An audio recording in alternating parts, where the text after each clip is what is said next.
তো hello everyone, সবাই কেমন আছেন? আশা করি একটা ভালো আছেন। তো দেখেন আমি এখানে অনেকগুলো স্পট এখানে ফাইট নিতেছে, তো আমি একটু যোগ দিলাম, তারপর আমার ক্যারেক্টারটা ছেড়ে দিলাম। তারপর দেখুন আপনারা কি হলো।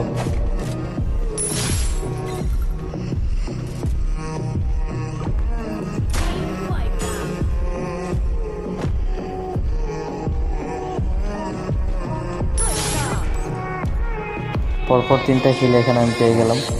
তো এখন আমি আমার টিমমেটদেরকে রিভিউ করে দেবো, তারপর আপনারা দেখবেন।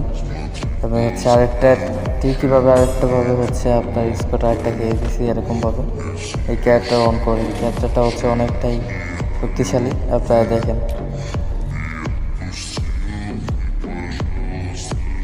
এরপর আমি বেরোর সাথে সাথে দেখি একটা এনিমি অবশ্যই রাশ করে দিয়েছে, তো আমি একটু রাশ করে দিই, কিন্তু এনিমিটা চলে যায়। তারপর দেখি আরেকটা এনিমি অবশ্যই রাশ করে দিয়েছে, তো কিছু না ভেবে আমিও রাশ করে দিই এবং আমার ক্যারেক্টারটাও অন করে দিই। ক্যারেক্টার অন করার সাথে সাথে মনে হয় এটা শেষ এনিমি ছিল, তার স্কোর পুরো বয়কট হয়ে গেছে। তারপর এখানেই আমার